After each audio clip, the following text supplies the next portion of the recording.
Hello and welcome to Afternoon Tea with Karen and another government commission, another commissioner and staff based on data. Now, I'd like to start with the data first this time. Nicole, how did you gather this data? We know teenagers are often happy to speak their minds, but what about those younger kids? Yeah, this report brings together for the first time a holistic picture of how kids are doing across the country. The researchers looked at 100 different pieces of publicly available data, and we also conducted a national survey of 2,500 teens across the country.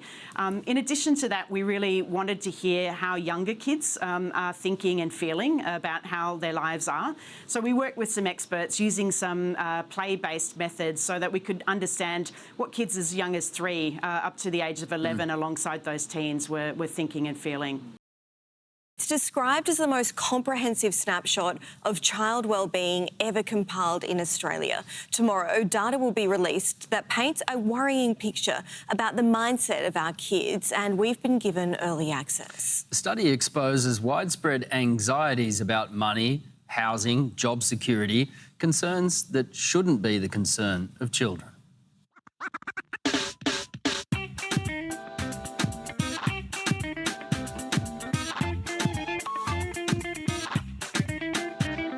Trampolines and climbing trees, the recipe for a happy, healthy childhood. I like being a child because I can play.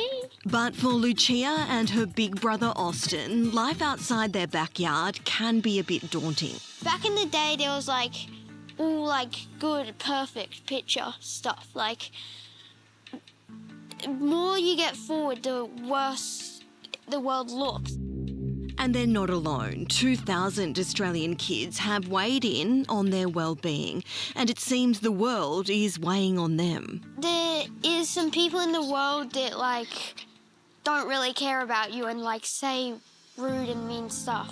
The data shows just over half of children start school developmentally on track. The rest struggle emotionally and socially. Life is really tough, and I think in the last few years specifically, after COVID and changes in household incomes and things like that, expenses, it is really tough out there, and it's not surprising that children are suffering as well. Yeah, I feel that my kids are a reflection of me as their parent. But yeah, you do you. Anyway, let's get to the commission. We're joined now by Nicole Breeze, UNICEF Australia's Chief Advocate for Children. Nicole, you're the author of this report. Were you surprised to learn just how anxious our kids really are? Well, every child in every family across Australia has the potential to thrive if they have the right supports. Our report does show some challenges that it's really important for us to understand and accelerate action. It was surprising to learn that the well-being of our children and young people are at a crossroads.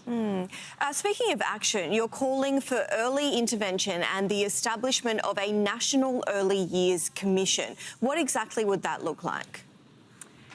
Early support and early investment for children and families change outcomes, and it also saves money. It prevents us from chasing things and tackling crises once they've gone wrong.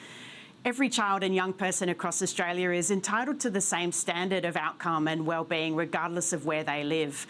What an Early Years Commission will help us to do is to tie the pieces together and ensure that we've got a single standard of governance and make sure that every family across the country can access the supports in ways that work for them when they need them.